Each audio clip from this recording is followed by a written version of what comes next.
Bom dia, senhoras e senhores que tem nesse canal. Hoje é quarta-feira, 23 de março de 2022. E quem está inscrito nesse canal há mais tempo vem acompanhando aqui a trajetória do caos, né? E eu venho relatando aqui a possibilidade aí dessa bomba estourar a qualquer momento. Eu trago aqui uma matéria assinada pela Roberta Marquesi, M Mobilidade, que na verdade é de junho do ano passado.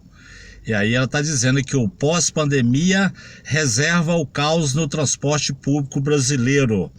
Então ela estava fazendo lá também essa análise lá em junho do ano passado. E aqui ela fala que muito se fala sobre transporte ativo, transporte sob demanda, aplicativos, inovações, mas nada disso contribui para a solução do problema da mobilidade em nossas metrópoles, se não estiver inserido nesse contexto o transporte público e de alta capacidade.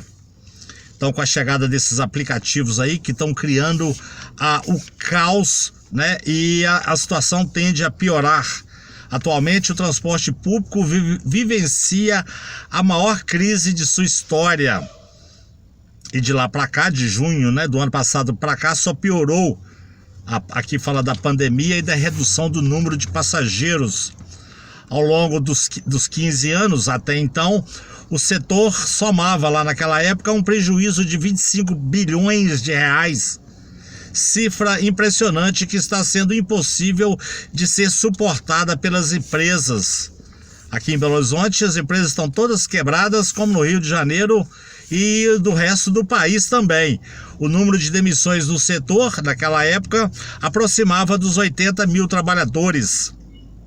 Com a infraestrutura de transporte urbano aos frangalhos, o país pagará um alto preço para conseguir se reerguer.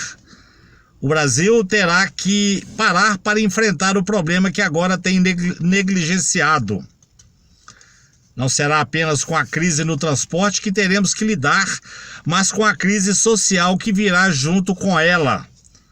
O que dizer aí da periferia do Rio de Janeiro, essa população carente aí que depende de transporte público.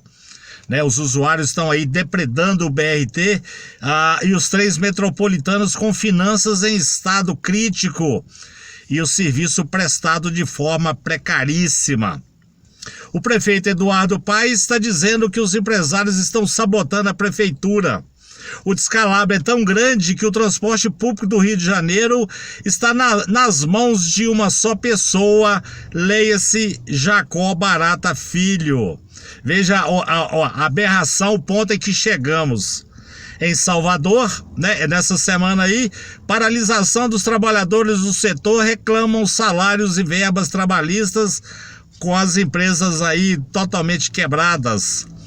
Hoje pela manhã, manifestação no aeroporto de Salvador, confusão lá, e estão programando aí os motoristas de aplicativo, manifestação dia 30 em todo o país, o que nada vai resolver.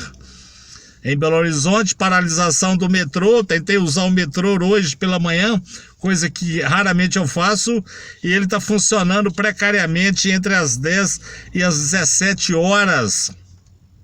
Os taxistas de Confins e os taxistas de Brasília com problemas com o aplicativo Safer. Em Maceió, taxistas e parceiros ameaçam abandonar os serviços. Perdão. Durma-se com a barulhada dessa, hein? O blackout no sistema se avizinha. Os os aplicativos tiram o oxigênio do transporte urbano e a Buzzer tira o oxigênio do transporte intermunicipal e interestadual. Os demagogos e irresponsáveis de plantão pagarão preço caro. É bom aí a ver quem são esses políticos, esses demagogos, tanto a membros do judiciário e do executivo, que sempre defenderam esses invasores corsários.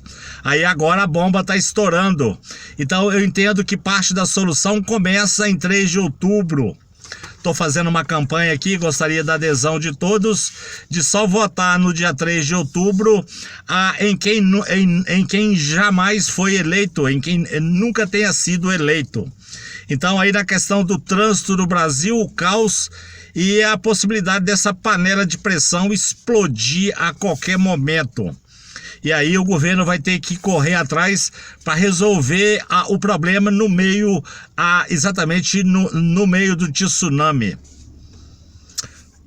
Infelizmente, lamentavelmente, né, esse é o retrato hoje do sistema no Brasil.